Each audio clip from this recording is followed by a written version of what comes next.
The hospitality industry is lauded as one of the top 3 revenue earners among Kenya's economic sectors and has continued to post tremendous results in the last 1 month compared to the COVID-19 pandemic period. My name is Levi Ikayo, Marketing Manager, Panari Hotels and Resorts.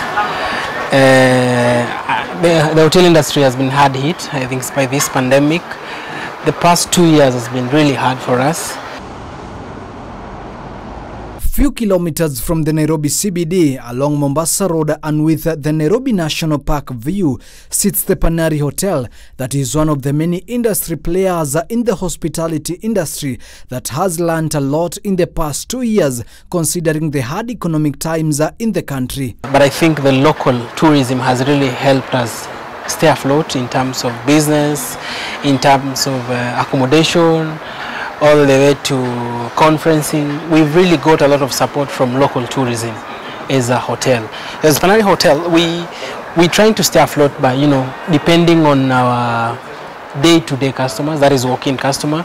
Like you, if you walk into our restaurant, and that is the way of supporting us. So I believe that local tourism has really come through to help hotels. According to the marketing manager, the tough economic times have forced them to innovate new meals and packages that are aimed at attracting local tourists from the country. Okay, basically, like for the gap that is in the market that we feel there is a gap. Like for example, if you open a restaurant from 6 to 8 a.m., you find that at times there is a gap between customers walking in from 6 to 8 a.m. and customers walking in from 8 a.m. all the way to lunchtime. So, for instance, like for today, we are launching the breakfast offer because that's where we find that we have less walk-in clients compared to other times of the day. So we introduced a breakfast offer by the name Black Gold Sunrise Breakfast. According to Senior Chef Emily, who has had an experience over 10 years in the industry, the tough economic times affect also the hospitality employees who highly depend on it for livelihood. Sana manake. Kampuni isipopata pesa, pia mimi sipati pesa. Naam. Na jamii inanitegemea.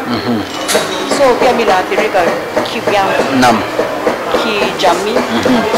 So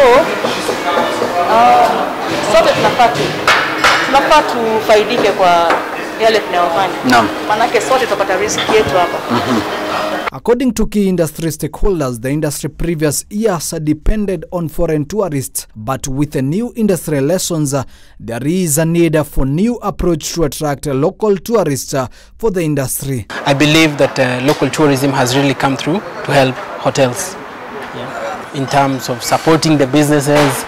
The only thing that hinders hotel industry, or rather as a whole, is that any announcement made by the Ministry of Health can really affect the business fully. So I believe if we are given directions early in advance and we sensitize people, or rather make awareness that these things are workable, like you have to be vaccinated, you have to attain the social distancing rule of 1.5 or 2 meters set up in the restaurant. I mean, we can always support this business because at the end of the day, we all depend, even the government depends on businesses from hotels because of the taxes and everything. So I believe it is scratch my back, I scratch your back. Tuungane mkono. Tuweze boresha industry. Manake inaleta fedha nyingi Kenya. So at least tushikane mkono. Mali kuna ulegevu tusaidiane. Challenging times call for innovative and creative measures. With the current economic times, the hospitality industry is left with no other choice but to innovate new measures in order to keep them afloat. Reporting from Mwangaza Prime News at Panari Hotel, Nairobi County, Kelvin Kariba.